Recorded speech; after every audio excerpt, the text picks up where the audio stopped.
Hello and welcome to our session on understanding the iBoxx Tadawul Riyal Government Sukuk and Bond Index and the iBoxx Tadawul Government Sukuk Index Series. My name is Michael Grifferty, President of the GCMA, and I'm here with Jessica Tan of S&P Dow Jones Indices. Hello, Michael.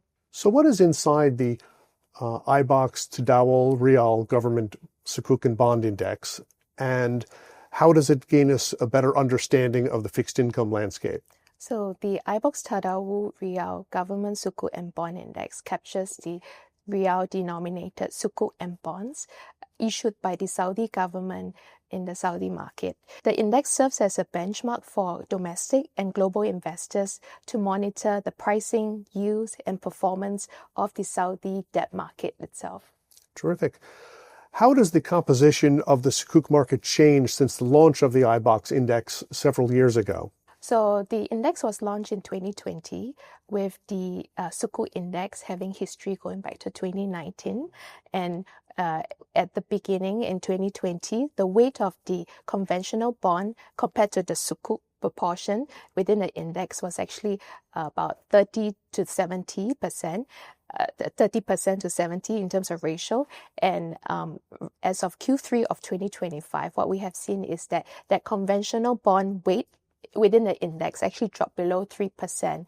And that shift shows the Saudi government's commitment to the local Sukuk program, as the market itself has actually tripled in size, but the conventional bond issuances have actually been less of a focus for the Saudi government.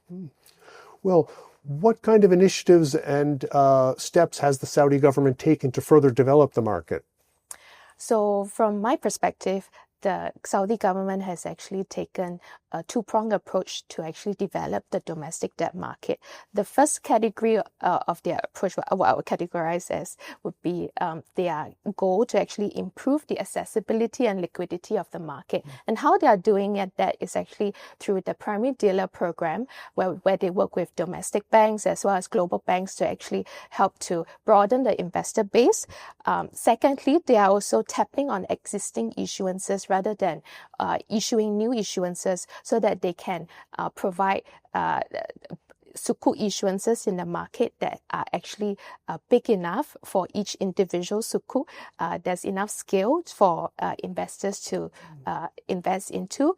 And then secondly, the second category that I would categorize their approach, their objective under would be their goal to actually provide transparency over the debt market. So what they have done is actually build out a comprehensive yield curve with different tenors, covering all different tenors for investors to actually have a benchmark, a yield curve benchmark to refer to. And also they designate different tenors, different Sukuk for different tenors as on-the-run issues, so that there's a reference point for investors in the market to look to. Interesting. How does the iBoxx Tadawul Government and Agencies Sukuk Index differ from the iBoxx Tadawul Government Saudi Riyal Index in terms of composition and utilization?